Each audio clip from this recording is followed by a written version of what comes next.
தலையில நின்று எல்லா ஊடகங்களும் தண்ணி குடிச்சாலும், தலையில நின்று ஆளுங்கட்சி அவங்க கூட்டணி எவ்வளவு தண்ணி இருந்தாலும் போட்டி வந்து ஸ்டாலினுக்கும் எடப்பாடிக்கு தான். அது திரு ஸ்டாலினுக்கும் தெரியும், திரு எடப்பாடிக்கும் தெரியும். அது திரு எடப்பாடி பழனிசாமி அவர்களும் வந்துட்டு இங்க சொல்லியிருக்காரு அப்படிங்கிறது அதான் உண்மை. திரு எடப்பாடி பழனிசாமி மாத்தி சொன்னாலும், திரு ஸ்டாலின் மாத்தி சொன்னாலும் உண்மைதான். இன்னைக்கு ரெண்டு பெரிய கட்சி, நம்பர் 1 கட்சி டிஎம்கே, நோ டவுட். நம்பர் 2 கட்சி ஏடிஎம்கே, நோ டவுட். அவங்களுக்கான வித்தியாசம் வெரி மைனர், நோ டவுட். அதுக்கப்புறம் மத்தவங்க அங்க வர ட்ரை பண்றாங்க. வரும்போது சொல்லுவாங்க, நம்ம பாத்தீங்கன்னா கம்யூனிஸ்ட் கட்சிகள் வந்து ஸ்ரீவில்லிபுத்தூர்ல வடக்கிறதுல திருமணையில கூட்டம் போடுவாங்க.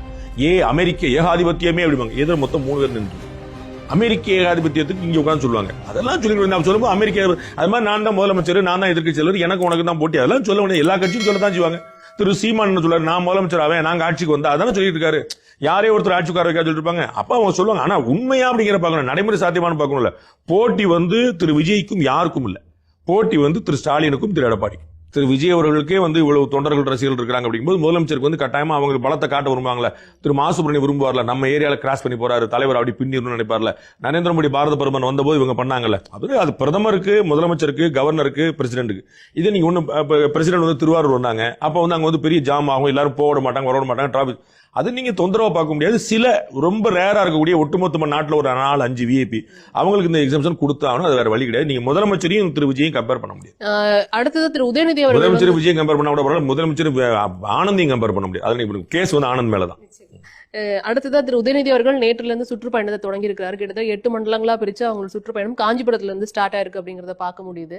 இங்க களம் வந்து இப்ப இவரும் சுற்றுப்பயணத்தை ஸ்டார்ட் பண்ண போறாரு. அப்ப உதயநிதி இது திரு விஜய் அவர்களா அப்படின்ற மாதிரி ஒரு நரேட்டிவ் இங்க போக ஆரம்பிக்குது. அதை எப்படி நீங்க பாக்குறீங்க? ஏற்கனவே வந்து எடப்பாடி பழனிசாமி போயிட்டு இருக்காரு. அப்ப ஏன் எடப்பாடி பழனிசாமி விசஸ் டிஎம்கேன்னு போகாதா? எடப்பாடி பழனிசாமி விசஸ் திமுகன்னு போகாதா? அது என்ன உங்களுக்கு வந்து விஜய் விசஸ் உதயநிதி எப்படி போகணும்? உங்களுக்கு ஏற்கனவே ஒருத்தர் போயிட்டு இருக்காரு, அது பிரச்சாரத்துல கவனம் வராது. அவர் போற இடம்லாம் கூட்டம் கம்மியா இருக்கா? எங்கேயாவது ஒரு போட்டோ காட்டுங்கிறது 130 தொகுதி முடிச்சிருக்காரு. என்னங்க ஆளே காணும், காலிச்சேரா இருக்குன்னு காட்டுங்க. நீங்க அது வந்து நெரேட்டிவ் வந்து விஜய் விசஸ் உதயநிதியா அப்படின்னு ஏன் எடப்பாடி விசஸ் ஸ்டாலின் இருக்க கூடாதா? Behind notes beyond the news with Rangaraj Pandey. Title sponsor Grand Royal Tours. உங்க ஒவ்வொரு ட்ரிப்பையும் ஸ்வீட் மெமரிஸ் ஆக்க கிராண்ட் ராயல் டூர்ஸ்க்கு வாங்க.